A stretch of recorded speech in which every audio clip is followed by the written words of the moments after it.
Okay. Live, the things are working. Voila. Welcome, everyone. Right, I have a mic.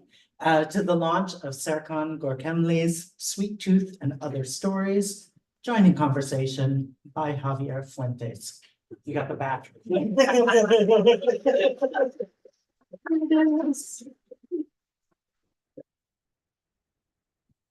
My name is Greg Newton. I'm the co-founder, along with my partner, Donnie Jokum, of the Bureau of General Services Queer Division, which is the space you are in right now.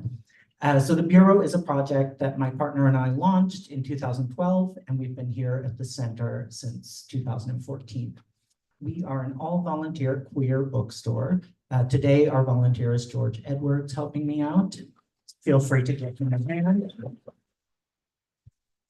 And as a volunteer organization, we are in the habit of asking for your support in all the ways. So I'm going to pass it back for a donation. If you're able to give something, great. If not, no worries. If you'd rather support us by buying a book or two or three, that's a lovely thing to do. And yes, some of you have already bought 3 books. Thank you. So I'll pass the bag around. There's change in here. There's also a Venmo QR code if you want to give on Venmo. For those of you online, you can give on Venmo at BGSQD. And if you'd like to sign up for our newsletter, you can do that. Those of you here at the back of the room, or those of you online can do it at our website, bgsqd.com. And we send out a newsletter every other Monday about our upcoming events. And now that it is almost Pride Month, we have a lot of events coming up. So keep me in your thoughts and prayers as we make it through Gay Endurance Month. We will endure. Before I introduce Serkan and Javier, I wanted to read a land acknowledgement and a call for a ceasefire in Gaza. So the Bureau acknowledges that our organization operates on the unceded land of the Munsee Lenape. We encourage you to join the Bureau in signing up to make a monthly donation to the American Indian Community Houses Mannahatta Fund. The Mannahatta Fund, according to its website, is an invitation to all settlers and non-native people who wish to acknowledge the legacy of theft and genocide that comprise the history of New York City and the United States. And you can find out more at mannahattafund.org.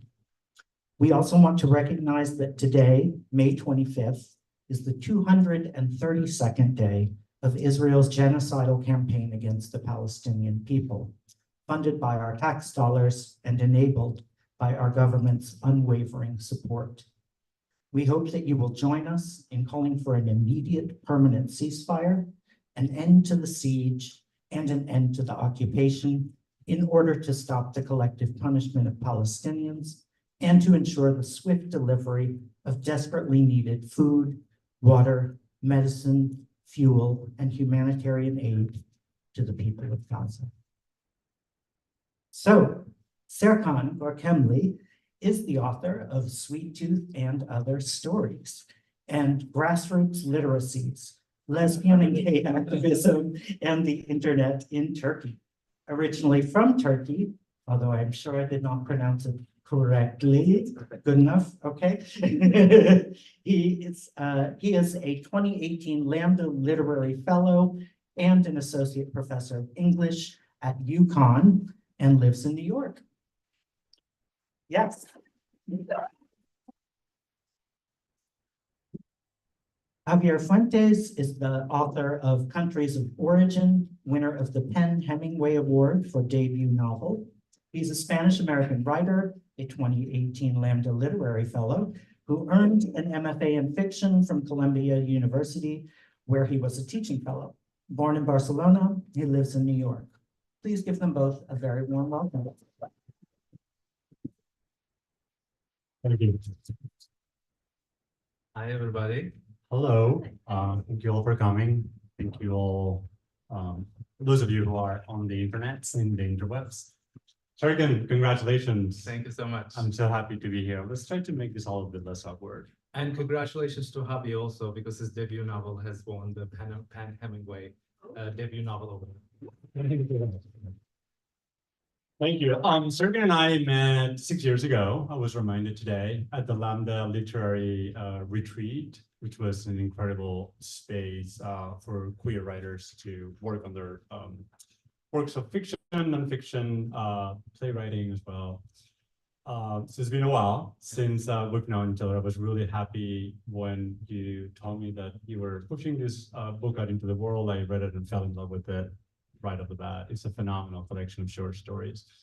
I would love to start from the beginning, I guess. I would love to hear a little bit about the journey of this book and more specifically about why a collection of short stories instead of a novel. The collection has a lot of characters who repeat and reappear in different stories at different moments in time in their lives, which I thought was a fascinating way of building a collection. But I was always curious to think about why a collection and not a novel. Thank you so much.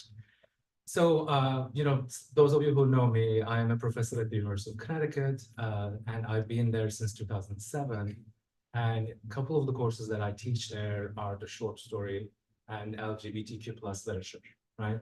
So having taught for 10 years these courses over and over, I was inspired to write this book, right? And why short stories specifically? Because as I mentioned, I've been teaching short fiction, and as writers, we need to really read the genres that we want to write. And for me, my exposure to fiction writing, I should say, not literature, but fiction writing was through mostly the genre of short story. So that's why I decided, to write a collection of short stories.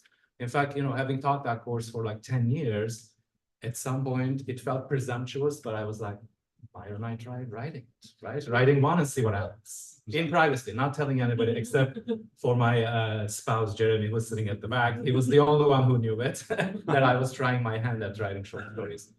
So that's how I started, right?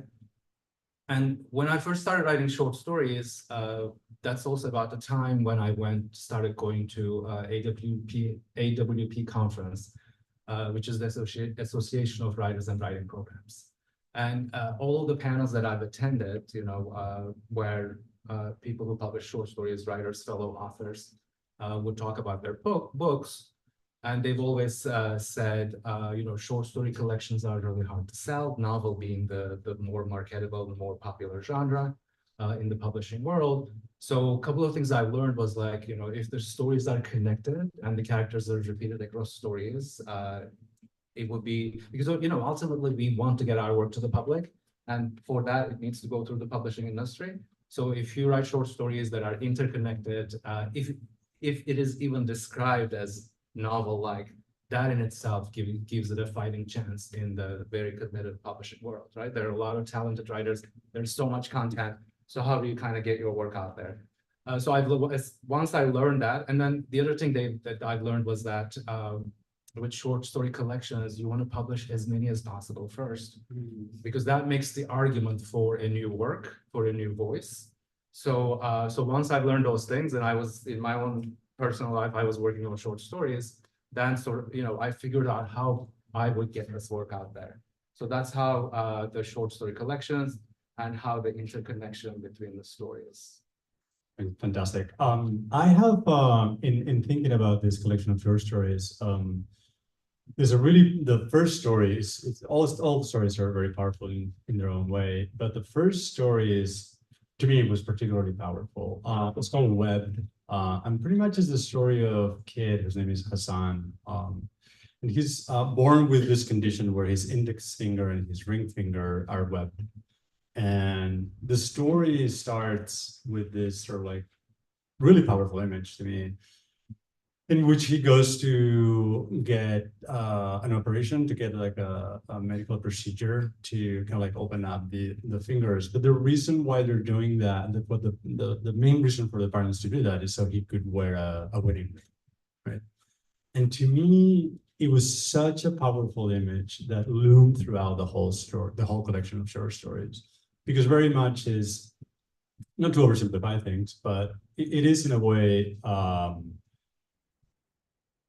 you're kind of like mutilating a queer body to conform to this heteronormative world, right? And to me, I don't know, like it stayed with me from the beginning all the way to the end. It was just almost like this presence. So I want to understand, because I don't write short stories and I won't be able to put together a collection of short stories. I want to understand what was the organizing principle to create this sort of like order that makes sense in your head, and two, was that story the first story you wrote? Why did you make that story the first story? Sure. Well, I think as a fiction writer, you know, all of you who write know this, and friends who might be aspiring to write, you know that there are many moments in our lives that are worth writing about. Our lives are, you know, being a human is a tragic comic situation, and there is so much to write, and writing is one way of dealing with it, right? So, and maybe I can give sort of a broad overview of what the collection is, right? So there are 9 short stories based in Turkey from 1980s, roughly paralleling my own life, 1980s all the way to 2010s, right? And as I mentioned, going back to the idea of resonant moments, there are many moments to write about, really. And I tend to choose the ones from my actual life. So every story has a piece of me, something that I've actually experienced. But keep in mind, it's not a memoir, it's not an autobiography. So I take a resonant event that happened and then build a short story around it, right? So, and the characters, 4 characters that are repeated across 9 stories, roughly the main character, essentially each story is almost like a different stage in the main character's life, from like being 11 to high school to college age, master's program, and eventually adult working a job and so on and so forth, right? So, so the way I structured is chronologically based on those decades and ages of the main characters, right? But Wed wasn't the first story that I've written. Big Sister, which is the second story, is the first story that I've written back in 2012, right? Before I was actively working on this collection, right? So, you know, my first book was being reviewed by a press. So what does a writer do, right? You just start working on something else because you cannot not work, I suppose. So I just sort of, I had a 1,000 word version of Sweet Tooth at the time. Of course, that became much longer. But once I basically started seriously working on this book, I've taken a couple of classes at the Gothic Writers Workshop, Fiction Writing 1, Fiction Writing 2. My writer friends, Caroline and Ava, were in that group. We formed a writing group. They read the entire book. Thank you so much. So I've written Web then, you know, basically maybe sometime in 2016, 2017. And chronologically speaking, that was the first story. But when I was pitching the book to presses and agents, once University Press of Kentucky that published this book, always upside down. Usually University Presses, when they're publishing a book, they have a couple of anonymous reviewers who review the book, give you feedback. So when I submitted it, Big Sister was the first one, Webbed was the second one. But the reviewers basically said, like you just said kindly, the reviewers were like, the first story really encapsulates the themes of the book. One of the reviewers, it should be really the opening story. Right. So that's how it has become the first story of the collection. Great, thank you for that. Would you like to read some? Sure, of course. Yeah, definitely. I'm nearsighted, so I'm going to take my glasses. All right. 11-year-old Hassan contemplated his left hand. They were wheeling him on a gurney through the corridors of the state hospital in Çorum in 1989. He was to undergo a surgery to remove the webbing between his ring and middle fingers, so that his parents told him he could wear a wedding ring when he got married one day. The scent of bleach emanated from the floors. The whitewashed walls had occasionally ghostly smudges from hands and fingers. A framed black and white photograph of a nurse shushed everyone with her index finger pressed against her lips. Another frame showed Mustafa Kemal Atatürk, the founding father of the Republic, whose images, accompanied with his signature in cursive, graced all government offices, classrooms at Hassan's school, and wall calendars at home, the ubiquitous reminders of the nation's love affair with a man who had passed 51 years ago. They gave him a little white pill to calm him down, they said. Next, they asked him to change into a hospital gown and put on a surgical cap. The cap reminded him of when he was 4 or 5 and had long, wispy hair. His parents wanted to have it cut short, despite his protests. They said he would otherwise be mistaken for a girl, which had happened a few times. Each time they had corrected the offender, grabbed Hassan's hand, and walked away heads high. As ethnic Turks, they had immigrated a few years ago to the motherland from Bulgaria to escape communist assimilation campaigns. In the post-coup 1980s, their desire to fit in, their newfound need to reclaim their ancestral Turkishness, exacted a self-surveillance that neutralized any difference perceived to be un-Turkish. They were bilingual, yet they no longer spoke Bulgarian, and they forbade Hassan from doing so. They started observing Muslim holidays with more passion than usual to find common ground with other Turks, and talked about sending Hassan to the Quran school at the local mosque during summer break. When Hassan started elementary school, his father took him to a barber shop where they seated children on a wooden board placed on the armrests of the barber's chair. Elevated, he watched his reflection in the mirror. Covered in a black apron pinned around his neck, he shed tears quietly while his father frowned over the section of Hürriyet behind him. Without looking up, his father said, "Quit crying like a girl." The father, a fat old man with balding hair and a trimmed beard, encouraged him as he cut his hair.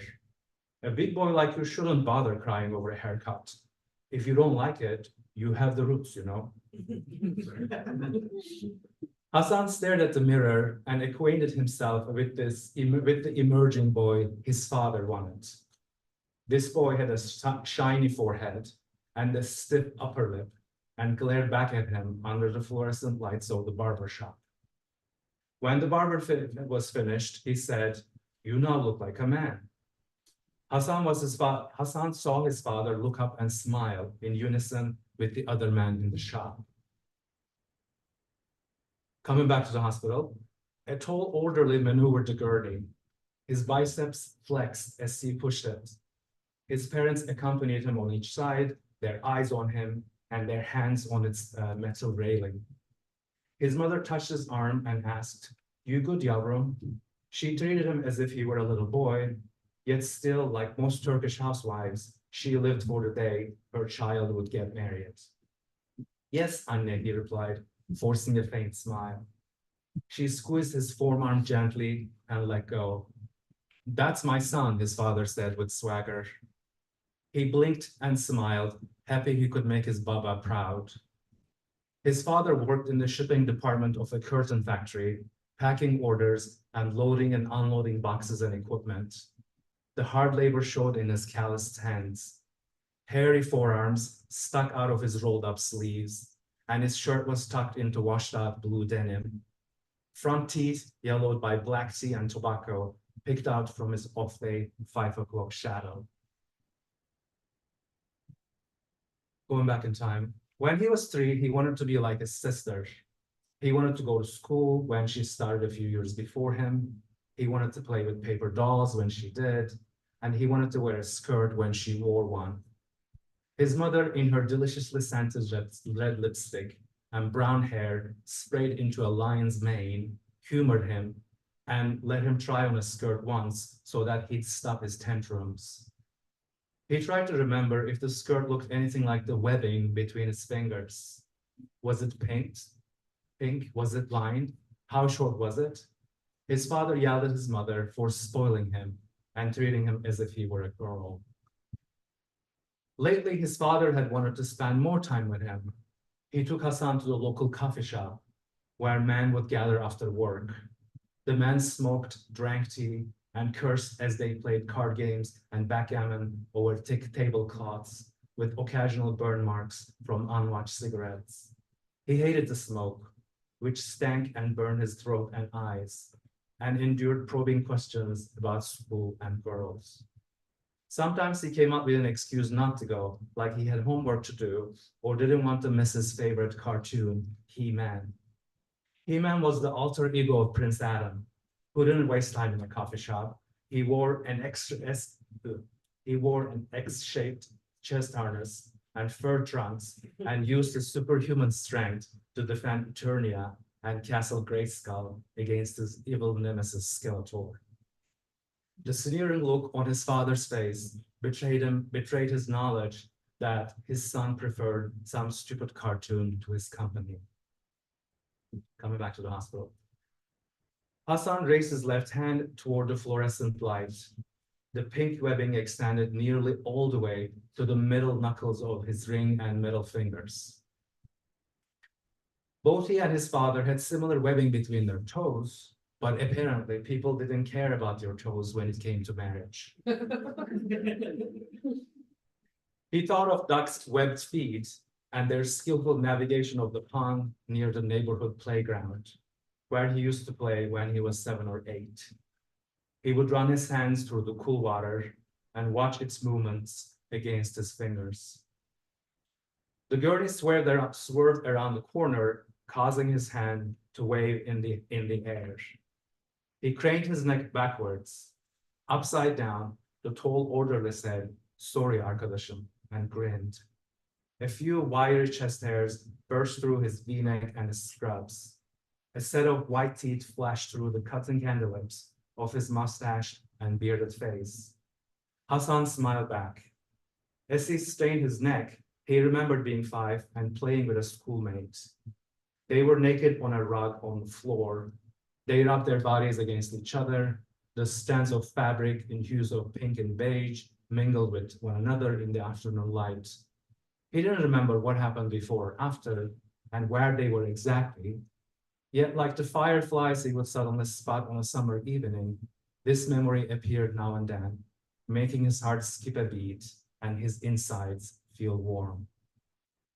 He jolted as the gurney hit the double doors of the operating room with a thud. His parents let go of the gurney, his father waved, and his teary-eyed mother gave him a kiss on the cheek. The orderly said, "See you later, arkadaşım," and hurried off. Hassan saw bright lights, movable metal shelves with dozens of knives and tools, and people behind him, people hidden behind scrubs, masks, and gloves. One of them put her gloved hand on his forehead to make him lie his head down. His heart beat faster, but his body felt languid.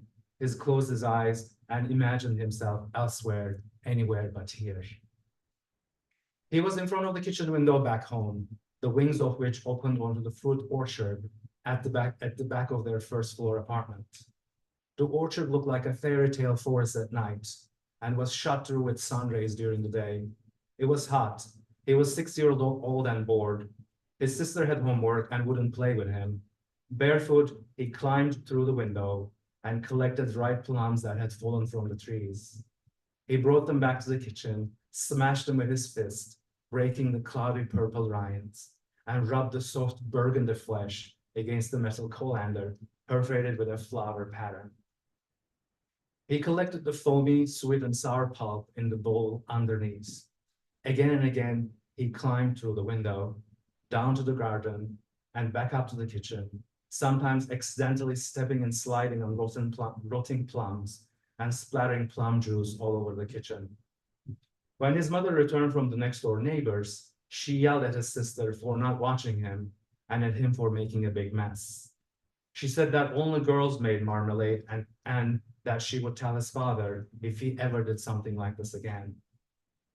After sending him to his room, she washed the utensils and wiped the kitchen counter, cabinets, floor, and walls before his father returned from work. Back in his room, Hassan felt the sting of having angered his mother, who sounded like his father. He stared at the paper dolls that he and his sister balanced on the windowsill. With names like Mavish, Elif, and Ali, The dolls had unnatural large eyes that dominated their faces, all with the same posture, arms at their sides, elbows out, and legs slightly open. Their undergarments were already drawn on them. They came with cutouts of paper clothing that he and his sister attached to the doll's shoulders, arms, and legs by folding paper tabs that stuck out on the edges. Hassan tore them up one by one and stamped on the pile of heads, limbs, and outfits. When he got tired, he threw himself on his bed and cried himself to sleep.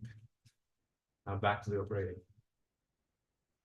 Hassan was brought back as the anesthesiologist told him that he would put a mask on his face that looked like the ones pilots wear in the movies. He thought of He-Man flying the Talon fighter and nodded. Told the countdown from 10, he obeyed as he gazed intently at his webbed fingers. 10, a pleasant lightness flooded his mind. 9, his fingers became blurry, gradually losing their contours. 8, his hand disappeared in the enveloping nothingness, to be forever reformed for adulthood.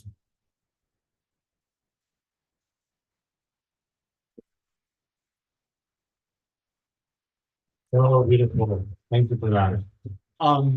Something that I noticed when I was reading the collection is that there are like different moments in time where there's like an underlying connection throughout the stories where the character is, I think, subconsciously constantly thinking about gay acceptance, right?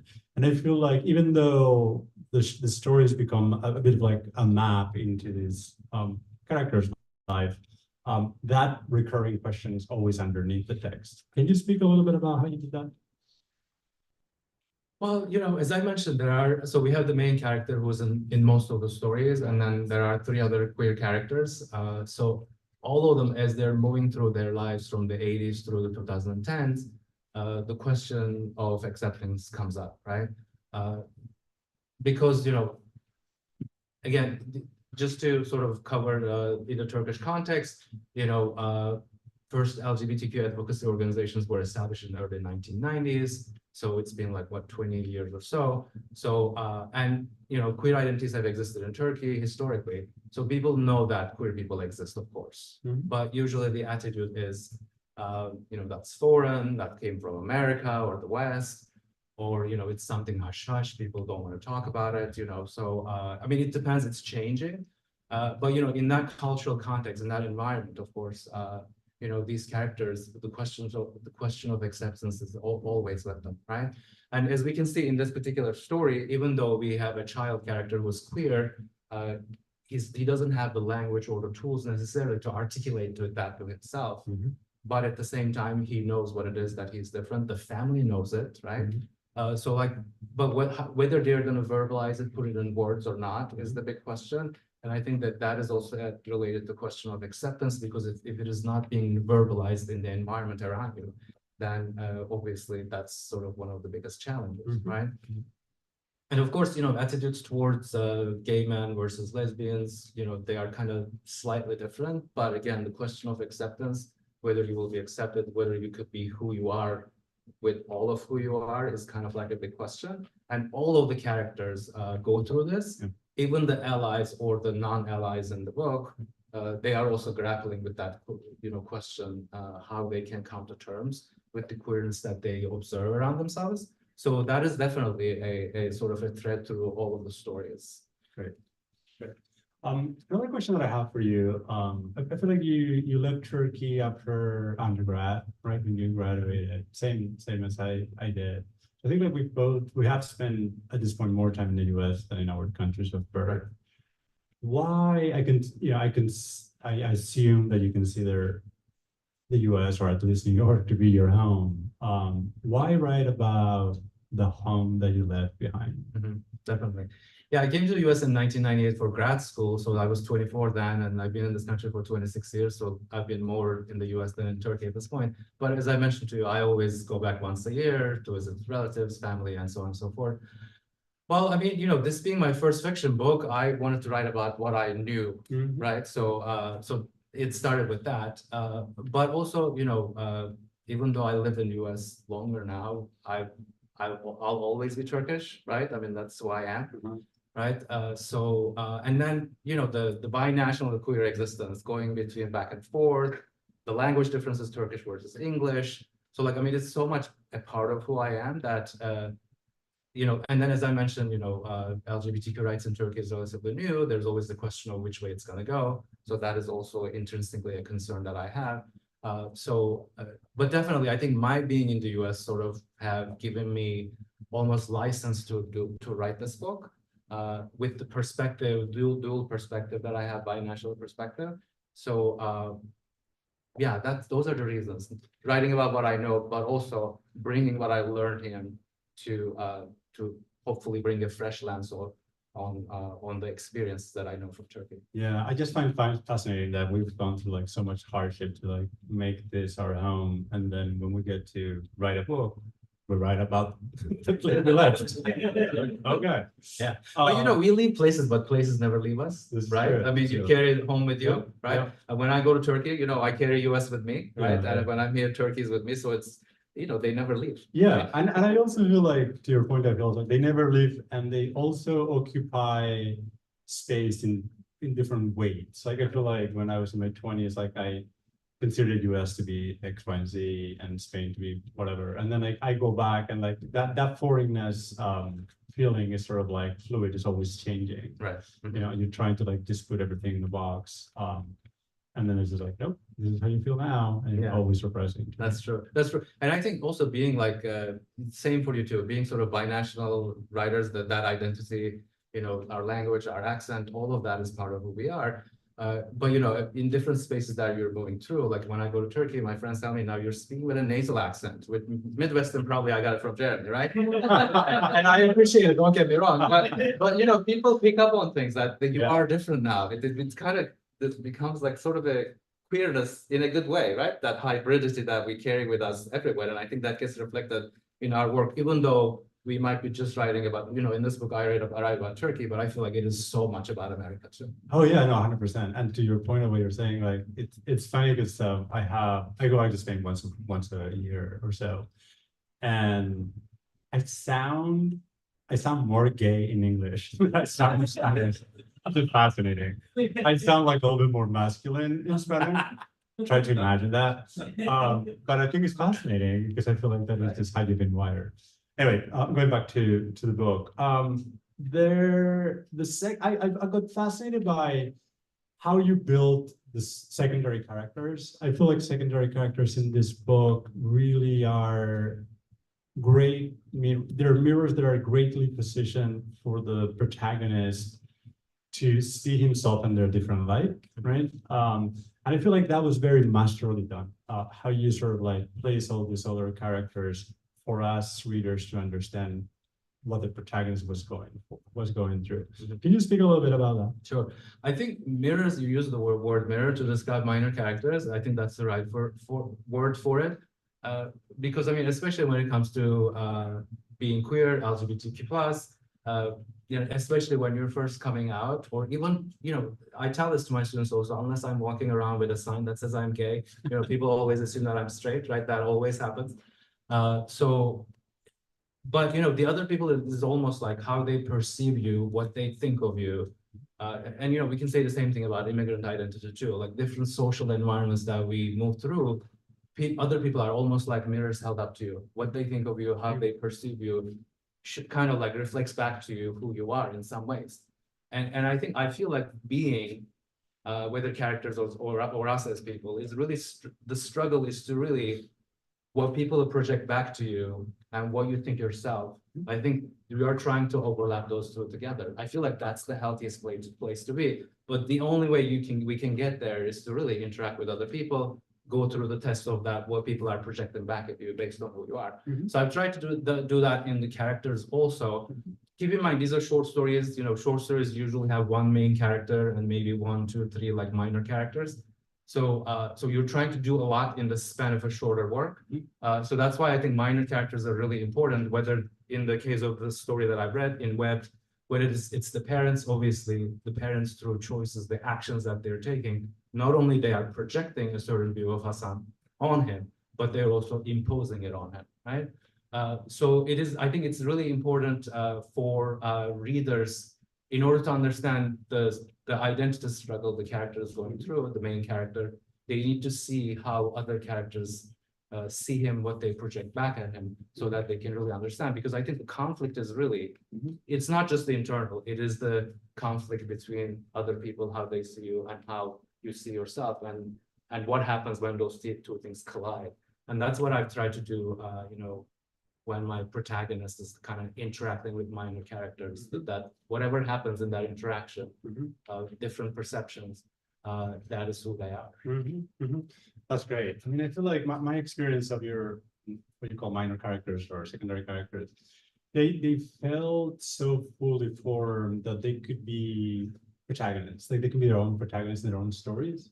And I feel like that is not common. Like I feel like when you read fiction, a lot of the times you read about secondary characters and they feel like secondary characters because they're in the service of the protagonist, and your secondary characters, in addition to serve this great sort of role to the main character, they really felt like they were really around it in some way. Thank you so much. I'm glad to hear that. And I'll mention one instance, my writing group in the story Pride, there's the mother character, right? I remember Caroline and Ava and also Jeremy, like my basically trusted close readers, like people who you keep close to yourself. And they would always tell me, we want to know more about this woman, right? So, you know, in some ways, it's also it takes a village to write a book and publish it. And really your trusted readers, your smart readers are the people who really get you to add those details, hopefully fully flesh even the minor characters. So like, I just thought of that mother character in that particular story. I love that. I mean, I love mothers in general. I have been many of them in that. I also feel like they are so they're so contained. It's like it's so they take so little real estate on the page, but they are really they have like long roots, if that makes any sense. You know? Anyway, moving on. Autobiography, not autobiography, fiction versus factual. In reading these collections of stories, which I think people it's unavoidable to like think about like what part of this was you, was this not you? I mean, it's fictional. I always consider this to be a fictional world, and I'm not asking the question of like, it is autobiographical fiction. That's not what I'm trying to get at. What I'm trying to get at is how do you negotiate the tension between the fictional and the factual, right? And were there times where you may be putting too much of the factual on the page and you had to retreat in order to preserve some sort of like idea of who you are? Can you speak a little bit about that? Definitely. I think this question for me is really, for me at least, it makes me ask myself, what is fiction really, right? And, you know, I have writer friends here who wrote both nonfiction and fiction. You know, in nonfiction, you have sort of a tacit contract with your reader. Of course, you know, nonfiction still involves a lot of memory and reordering. That in itself is an act of creation. But the idea is that you have a contract with your reader where you're saying everything I'm telling you is based on events that happened to the best of my ability that I can remember, right? In fiction, I think the difference is that you don't have that contract, right? You could have a real life event and then aliens arrive from the outer space. You can do anything you want as long as you can justify it. So the idea of fiction, I think, to me, fiction is like reality 2.0, right? So, and all of the stories, as I mentioned, I mean, is this book an autobiographical? I'll ask it for you. There are many autobiographical events, but it is not a memoir, right? Yeah. So like, again, going back to webbed, I did have a webbed finger. I did get a sort of a hand surgery so that my parents wanted them to get married to a woman so that, you know, there's no same-sex marriage in Turkey yet. But the idea, so like that event is real, right? But, you know, my father was not, didn't work in a curtain factory or what have you, right? But the idea is that, again, I take an event that happened for real, an event. Let me put it this way. something happens and all I can do, that like I cannot forget it. It resonates so much that I have to write about it. So this is one of those things. And then I take, so every event in the book, every story in the book has a real life event, one element of it Fascinating. that I can never forget, but I build a story kind of around it. Okay. And you know, in terms of like other people ask me like, why don't you write a memoir? Hopefully one day. I'm so inspired by Jonathan Corcoran, who has this fabulous book, No Son of Mine. Everybody should read it. And Jonathan's first book was a short story collection. The second one is a memoir, always an inspiration. So, but maybe in the future I'll write a memoir. But you know, two things. I have a terrible memory. I need to start diary. And secondly, as I mentioned, I think I like the elasticity of fiction, right? I can take a real life event and then I can just build a story around it in such a way that I make a point that may take decades to emerge in real life, but I can just make that appear in the course of a short narrative, which is like maybe 30 minutes, if you think about it. So I like that malleability, that flexibility of fiction. Plus, you know, I don't have to remember everything like they have to. I can cheat it, it's okay. Expanding a little bit on that sort of like fictional versus factual, something that is beautifully depicted in the collection is the depiction of queer spaces, but also as almost like global spaces. And by that I mean a lot of the action that happens in the book happens like in hotels, which are like, you know, more queer-friendly spaces than, you know, a regular restaurant like in the old part of Madrid, for example, right?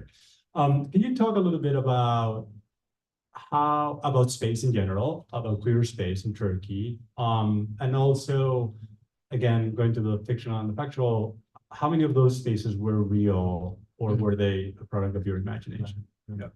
Well, you know, in terms of the spaces represented in the book, let's begin with that. I mean, domestic spaces being one of them. Right, so like any nuclear family environment in any national context is aggressively heterosexual place, right? We are basically raised to become heterosexual unless you have queer parents who actively engage with you, show you queer role models.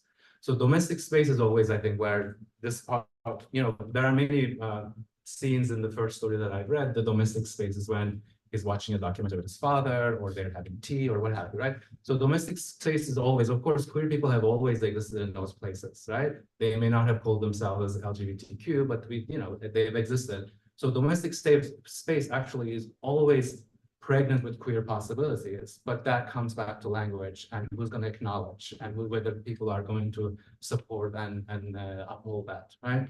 So I see domestic space for that reason as a place of contention, always, right? So, but again, parents play a big role in this case, right? In any case, I think. But beyond the domestic space, so like in the first story, there's the coffee house, the barbershop. As an adult, I still go to barbershops. The barbershops are places that I don't enjoy, I have to tell you, right? I mean, I still go. Why? I guess it takes me back to my childhood, because the barbershop is, again, aggressively wearing masculinity, or the coffee house in Turkey. You know, we have kahvehanes, which is basically coffee house. Cafes are for men and women together, like cafes as we know it, like Starbucks and what have you. But if you go to sort of traditional coffee houses, they're only for men, where they play backgammon and card games and what have you, right? Those are aggressively masculine spaces. Like all sorts of, you know, fights can happen, people curse, they talk about women, you know, in ways that, you know, you wouldn't hear in other places. So it is very aggressively masculine space. So yeah, domestic spaces, traditional spaces also not very queer friendly, but again, queer people exist, you know, in those places, but the question of whether you can dare to make it visible or not. And then finally, commercial spaces, you know, some of my stories, characters go to a mall, right? And those are the more sort of westernized commercial spaces where you might see Abercrombie and Fitch, or I don't know. So like there's a lot more. So like when you go to shopping malls or shopping centers, those are the places where you would stop in contemporary Turkey. You will start seeing male bodies as presented as sort of objects of you know, if not directly pleasure, but also objects of emulation and admiration to buy clothes or what have you, right? So in other words, I mean, different. So as characters move through these different spaces, and I think from in the example of these three spaces, from domestic space to coffee house to a shopping center, clearly you're getting away from the nuclear family, right? So I mean, the migration, right? I mean, the history of LGBTQ identities in the US too, it is mostly through migration, right? So you could get away from the nuclear family so that you can become the queer person or however you want to identify. So I think that it's, in that sense, it's kind of a similar journey that I've tried to create. And that in many ways, I think parallels my own journey too, right? In order to become queer, you sort of go away from the family, find alternative families, find friendships, and eventually they become sort of your families because they can really project back to you who you are. Absolutely. Yeah, no, that's beautifully put. Just like maybe one more question because since we have so many writers in the room, we want to have Yes. a longer Q&A than usual. One of the last things I would love for you to talk about, there are a lot of female characters in this collection share story, for being, we call it like a gay collection share story. Yes. Which I thought was really refreshing. The female role in your collection, like they are from very strong allies and playing a really important role in protecting the protagonist or some of the other characters, to being like very complicit into this sort of patriarchal kind of society. Right. Can you talk a little bit about how you build those two very different aspects of the female role in your collection? Definitely.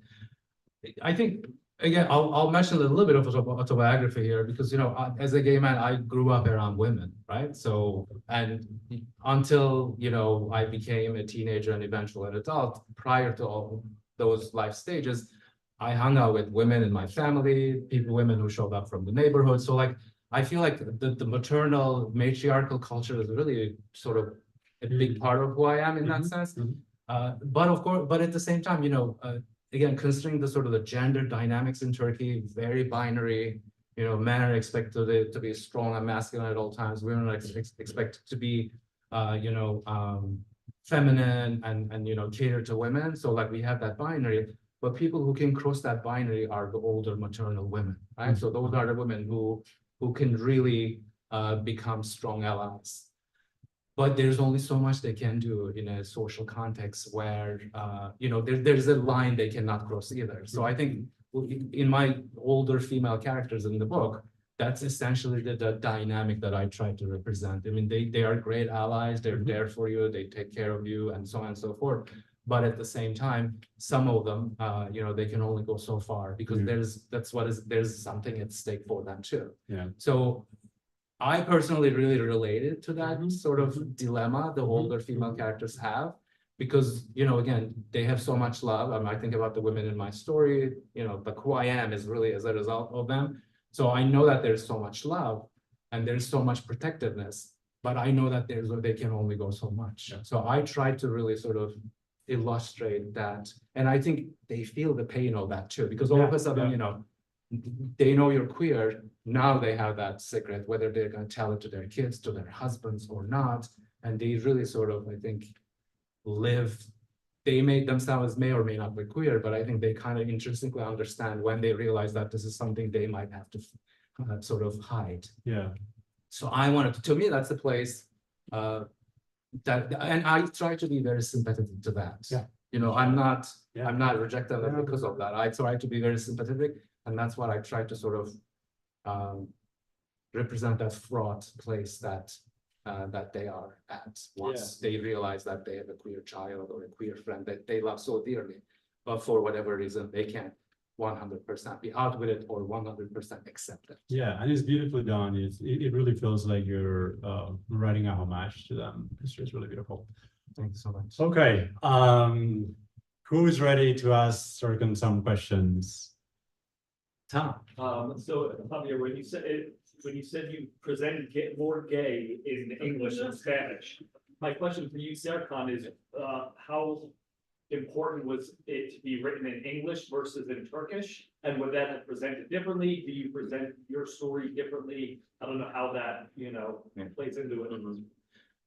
Well, Definitely, and I would say, I mean, first of all, why did I write this in English? I could have written, I'm a native speaker of Turkish. I could have written in Turkish. The reason for that is structural. You know, I have a job. I work as a professor at University of Connecticut.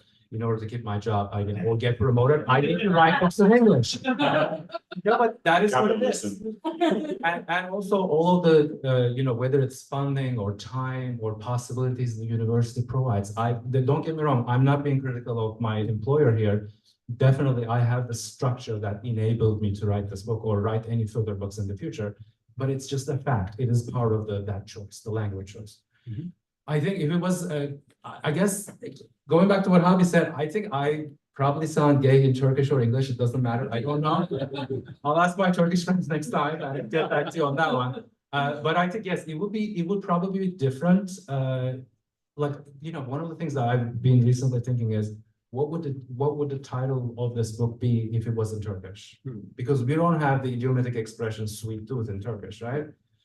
I don't know, it would probably be called like predilection towards sweets, or something like that. So it would definitely be different. I mean, hopefully it will be at some point translated into Turkish. We'll see what happens. But you know, I mean, when you read the stories, you will see, especially in Big Sister, one of the preoccupations of that, or the focus of that short story is language. There will be a lot of Turkish and English words for identity. And some of the English words for like, you know, LGBTQ identities have already been Turkicized. So like gay, lesbian, trans, all of that exists in Turkish already. But yeah, one of the things that I contemplate in that second story is the idea of language. So Tom, when you read it, just let me know what you think. Thank you so much for being here. Wonderful. Who else? Joe? Personal question. Yes. Things are kind of, put it mildly, iffy about LGBTQ plus rights in Turkey. You are writing this as American expatriate church, who is coming out to an entire country in a sense. And how does that affect you going back to the family, the society that now is more hostile to LGBT? Sure. Thank you for that question. Well, you know, my first book, which I'm an academic by training, my first book was an academic training. I wrote, my first book was an academic book, nonfiction, research-based, and that one was about the LGBTQ college movement in Turkey, basically creation of LGBTQ clubs in Turkish colleges and universities using the internet, right? That was published back in 2014, and well, I am not sure actually how much my work makes it to Turkey because it has never been translated as far as I know. I know that Turkish English speaking scholars and writers are reading it. I have friends, I have gay writer friends who are writing and publishing in Turkish in Turkey. I think so far so good for them, and I haven't experienced any backlash about it. So, but that's always the question, you know, for sure. And yeah, I'll just leave it at that. But Takes a lot of courage. thank you. I mean, I appreciate that, but I'm not sure. I'm also like thinking I'm compelled to write this, right? So I'm just gonna write it and then we'll see what happens. But hopefully good things will come out of it, you know. But like I said, you know, having published in English, yes, it is available across the world. But you know, for people who don't read or know English, you know, our books don't exist in some ways, right? Unless they get translated. So, so translation, I think, is probably the point after which I think we'll see what happens. Any more questions? Yes. I was just wondering, are there such a thing as like gay bars in Turkey or that kind of a thing? Yes, yes. So it's not illegal. I mean, I think I heard you say that they don't have gay marriage yet. No. But there is some acceptance. Definitely. I think this comes back to the question of imperialism, right? Like homosexuality has never been illegal in Turkey. There are no laws against it that specifically says, you know, homosexuality is illegal. Of course, morality laws can be used against people who are visible, right? But yeah, technically it has never been illegal. So there's not that big hurdle, I think, countries that have been colonized by British imperialism, you know, so like they have to reverse those colonial laws. There is no colonial law in Turkey against homosexuality, which is a big plus, right? And in connection with that, of course, there's a lot more acceptance, you know, and there are gay bars. They exist and operate as businesses. I have a story that takes place in a gay bar in this, so when you read it, you'll see it.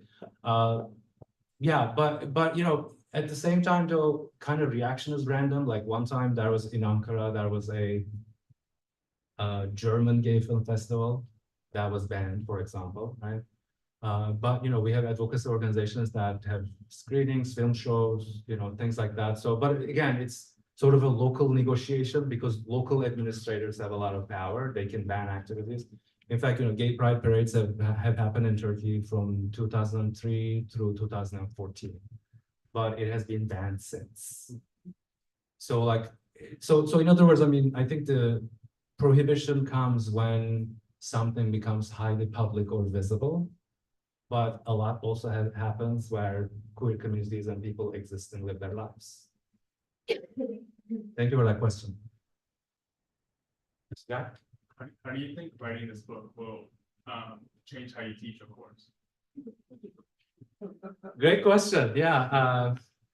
Well, I think I feel more qualified to teach creative writing. I remember when one of my dear colleagues, Fred, is there, and at some point he was like, you should teach creative writing. And I don't know if Fred remembers this, but I was like, let me publish a few short stories first so that I feel like I can teach it. So I think if anything, it's going to probably boost my confidence as a teacher, right? Because I sort of practice what I preach. And I think, you know, writing a book is such a journey, right? There's a lot of reading, community involvement in the form of readers. Then you pitch the book and publish it. There's like an entire machinery that you learn about. I feel like having published these books, I feel hopefully more qualified to teach all aspects of, you know, writing a fiction book. Right. What kind of reader do you hope finds this book? If you're a dream reader? That's a great question. I think my dream readers are already in this room, right? Readers who are queer and or queer friendly, allies. You know, I try to write as honestly as I can. So when you read the book, maybe there will be some objectionable things in it. You might find things you might disagree, but that's great. I want the readers to really sort of see what resonates for me. And I try to write as fearless as I can, you know, that is always a negotiation, but I think for that reason, my readers are probably queer readers and allies, straight allies. Scott? Serkan, which was the most difficult story to write and why? Scott. That's a great question. Which was the most difficult? I think the story that was probably hardest to write, and I think Javi, you told me that was your favorite, is Ingenue, right? Again, I won't give away what the story is about, but when you read it, you'll find out what it is. But essentially, that's the last story of the collection. And again, that was not the last story of the collection. One of the anonymous readers was like, this should be the last story because again, it sort of brings the book full circle. And it is about a parent and a child reconciling about their child's sexuality, right? So that story has gone through so many iterations, right? And, you know, going back to fiction versus reality, you know, some of you who know me know this already. Like, I've never been out to my parents. Both of my parents have passed away. I've never been out to them, right? But I wanted to write a story where a parent and a child reconciles, right? And this was me mostly, again, reality 2.0. I mean, if I were to write a memoir, that would be a completely different story. So, but that story was harder to write because, you know, part of it is like my insecurity is because like you've never been out to your parents and now you're gonna write a story, somebody comes out and it's all good, right? So that's, by the way, I call it like the devil speaking to you late in the day and you're still trying to write, and that's the worst place to write. I always try to write in the morning before my inner critic sort of comes at me. But yeah, that story was the hardest to write because that story was truly imagined, truly fictional, maybe as opposed to some others where I have a sort of a core that I can build a story about. but this one was like really just really imagining it. And I wanted to put it out there, you know, thanks to Javi, we had a discussion prior to this event, and he was like, if that feels right, mention it to your readers. Thank you so much for that. But you know, I wanted to put it out there because you know, everybody's story doesn't have to go the way mine went so far. Mine went so far, and I wanted to put something out there that hopefully shows people that, you know, you could be an ally to your child, to your friend, to your colleague, and that is really important. Yeah, and something really beautiful about this question. I was very moved by that story. I cried. It was the last story I read. I was in bed and I started to cry because it was really moving. And it was the hardest story for you to write. There is something to be said about how difficult writing is. You know, when you're writing something that's really truthful, it's very difficult to do. And very moving for everyone else. Thank you so much. And you still did this event, so kudos. Well, thank you all so much for coming. I think we're at time, right? Yep. Okay. Thank you. Thank you. Should we try to get a selfie? Does anybody mind if we try to do a selfie, selfie all together there? Let's see if I can manage this. I'm gonna say goodbye to our online audience first. No, look,